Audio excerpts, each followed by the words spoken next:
Uncle யாருக்கு ரொம்ப பிடிக்கும்? உங்க எல்லாருக்குமே பிடிக்கும்ல? எவ்வளவு பிடிக்கும்?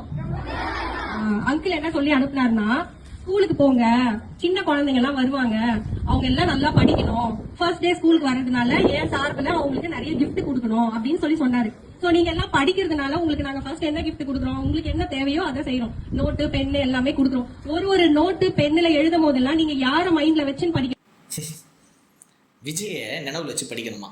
மகாத்மா காந்திய நினைவுல வச்சு படிங்க, ஜவஹர்லால் நேருவை நினைவுல வச்சு படிங்க, அண்ணல் அம்பேத்கர் அவர்களை நினைவுல வச்சு படிங்க, அப்துல் கலாம நினைவுல வச்சு படிங்க, என் கர்ம வீரர் காமராஜரை நினைவுல வச்சு படிங்க, தந்தை பெரியார நினைவுல வச்சு படிங்க, பேரஞ்சர் தந்தை அண்ணாவை நினைவுல வச்சு படிங்கன்னு சொல்லியிருந்தா கூட பரவாயில்ல.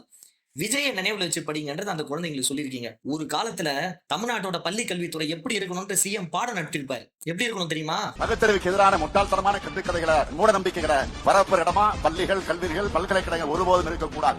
ரெண்டா இருக்கணும். ஒன்னு சயின்டிபிக் அப்ரோச், இன்னொன்று சோசியல் ஜஸ்டிஸ். இதை கத்துத்தர இடமா தான் கல்விக்கூடம் இருக்கணும்.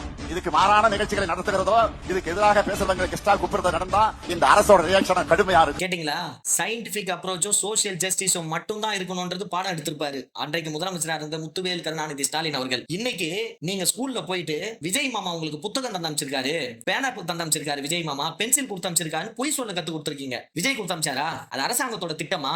விஜய் கொடுத்திருந்தா எல்லா ஸ்கூலுக்கு கொடுத்திருந்தா விஜய் கொடுத்தது. விஜய் கொடுத்து அமைச்சாரா? அங்க இருக்கிற கட்சிக்காரங்க 100 பசங்க இருக்கிற ஸ்கூலுக்கு போயிட்டு தன்னோட கட்சி துண்ட தோல்ல போட்டு புகைப்படம் எடுத்துட்டு ஊரா சுத்திட்டு இருக்கான் உங்க கட்சிக்காரன். அதை முதல் தடுத்து நிறுத்துங்க. ஸ்கூல்ல அரசியல் அனுமதிச்ச அந்த ஸ்கூலோட தலைமை ஆசிரியரை உடனடியா அவங்க மேல நடவடிக்கை எடுக்கணும். அதுக்கு துணையா இருந்த அத்தனை ஆசிரியர் பெருமக்களையும் ஆசிரியர் பெருமக்கள் அவங்கள சொல்லக்கூடாது, அந்த ஆசிரியர்கள் மேல நடவடிக்கை எடுக்கணும். இந்த போனாங்க பாருங்க, கட்சி துண்டு போட்டுட்டு Vijay bro what bro it's very wrong bro, உங்க கேடுகட்ட அரசியல இந்த மாதிரி ரீல்ஸுக்காக உங்க அரசியல் பண்றதை இதோட நிப்பாட்டுங்க, இல்ல நிப்பாட்ட வெப்போம்.